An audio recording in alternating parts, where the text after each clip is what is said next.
Hi, welcome back to Visa Answer. We are going to discuss a topic. Are you required to show funds in the Canadian or the Australian migration process?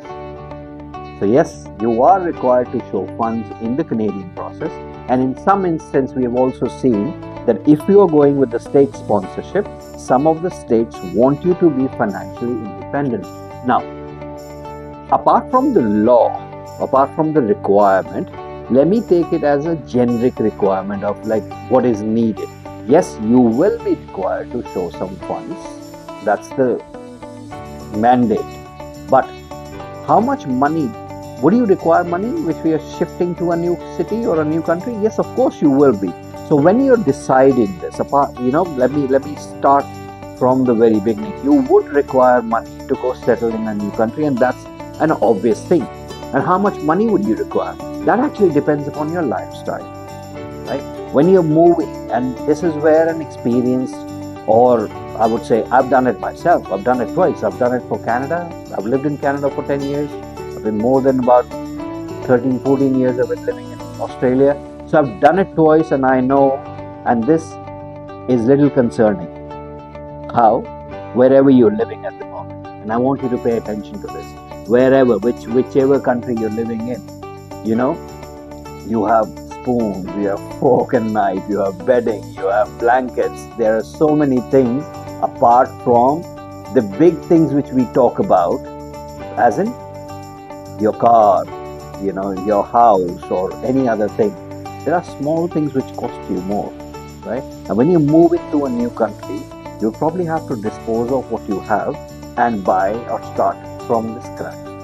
Okay, that was on a normal generic term. That's between you and me, talking as what a family would require, right? But what's the legal requirement with the Canadian and Australian process? Australian process generally don't require you to show any money, as I said before.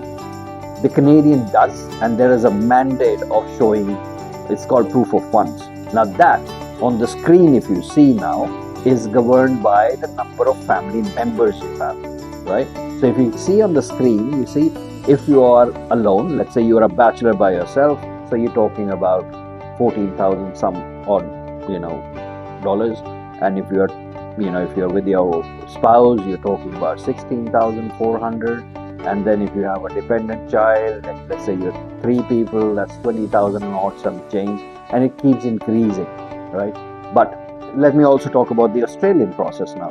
Some of the states want you to show some money. Why? Because they want you to be financially independent when you go there.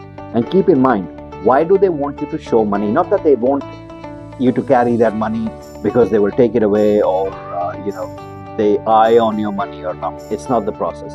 The actual requirement is because they understand that you're new in the process, you're new to the country, you would actually need some money to settle down. You need money to buy a house, you need money to, if you're renting, then you need, first and last, some deposits, you need to buy bedding, you need to buy everything which you don't even care about at the moment. As I said in the beginning of the video, that even the cutlery needs to be bought, the bedding needs to be bought, right? There's so many things. If you have kids, the list is endless. So you would require money. Coming back, how much money is sufficient, right? I would say carry about 3 months of expenses, right? I've done a video in this series itself where I'm talking about expenses in Australia and Canada. They're pretty much the same in both the countries. But how much money would you require? My video will be very beneficial, where you can understand that how much money do you need to carry with you to survive for the first 2 to 3 months. And why am I saying 3 months? Is because you are not employable in your first 2 months. It will take you some time to make some documents. It all looks very nice from the outside, that you will land there, give some interviews. You, my friend, for very first month, you won't be employable, and that's the harsh reality. Why? Because you need a tax file number, you probably need a driver's license, you need a SIN number in Canada, right? And similar way, Australia wants some documents. So those will take time because those are government documents. They will take time for them to travel through couriers and come down to you. And without that, nobody will employ you, right? So you need that kind of money.